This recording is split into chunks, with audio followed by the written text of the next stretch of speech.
Congress party द्वारा किसानों के विभिन्न मुद्दों और नगर निगम के गैर जिम्मेदार प्रशासन के खिलाफ नांदेड़ में तीव्र आंदोलन किया गया। सांसद रविंद्र चौहान के नेतृत्व में किए गए इस आंदोलन के दौरान सरकार के खिलाफ जमकर नारेबाजी की गई। कांग्रेस ने नवनिर्वाचित प्रदेश अध्यक्ष हर्षवर्धन सपकाल के निर्देशों पर किसानों की कर्ज माफी, फसल बीमा, ड्रिप सिंचाई सब्सिडी और कई अन्य मुद्दों को लेकर राज्य भर में आंदोलन छेड़ा है। इस कड़ी में आज नांदेड़ में सांसद रविंद्र चौहान के नेतृत्व में तीव्र आंदोलन किया गया। जिला कांग्रेस कमेटी ने पिछले 3 वर्षों में जनहित से जुड़े कई मुद्दों को उठाया। वहीं केंद्रीय राज्य मंत्री रक्षा खड़से की बेटी के मामले में महाराष्ट्र में सुरक्षा को लेकर गंभीर सवाल भी इस दौरान खड़े किए गए। उत्तर प्रदेश काँग्रेसच्या आमचे जे नवनिर्वाचित प्रदेशाध्यक्ष आहेत हर्षवर्धनजी सपकाळ साहेब यांनी जे निर्देश दिलेले आहेत प्रत्येक जिल्ह्याला, आज त्या अनुषंगाने आज आम्ही नांदेड शहर व काँग्रेस कमिटीच्या वतीने या ठिकाणी महापालिका आणि कलेक्टर ऑफिस समोर निर्देशने करत आहोत।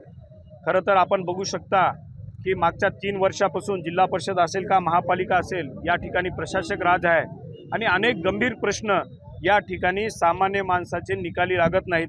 साधारणतः महापालिकेच्या क्षेत्रांतर्गत बघितलं तर जागोजागी कचऱ्याचे ढिगारे आहेत, रस्त्यांची परिस्थिती आहे, ट्रॅफिकचा विषय आहे, आमच्या सामान्य लोकांच्या बरेच जे छोटे मोठे गरजा आहेत ते म्हणजे त्याचे प्रश्न आहेत।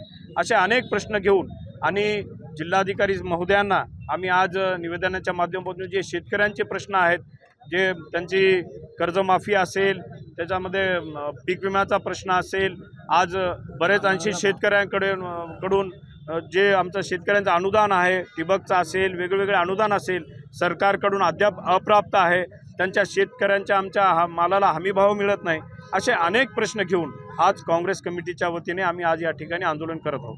बघू शकता की महाराष्ट्रामध्ये या ठिकाणी सुरक्षिततेवर निश्चितच गंभीर प्रश्न या ठिकाणी उपस्थित होत आहे। काल केंद्रीय राज्यमंत्री माननीय रक्षाताई खडसे यांच्या मुलीची छेड काढण्यात आली। एखाद्या केंद्रीय राज्यमंत्र्याला 2 दिवसापूर्वी पोलीस स्टेशनमध्ये त्यांनी रीतसर अर्जही दिला होता, पण 2 दिवस पोलीस प्रशासनाला त्या ठिकाणी कारवाई करता आली नाही आणि स्वतः केंद्रीय राज्यमंत्र्याला त्या ठिकाणी पोलीस स्टेशनमध्ये जाऊन जर एखाद्या पोलीस इन्स्पेक्टरला सांगावं लागत असेल तर याच्यापेक्षा दुर्भाग्य आज महाराष्ट्रामध्ये काही नाही असं मला वाटतं।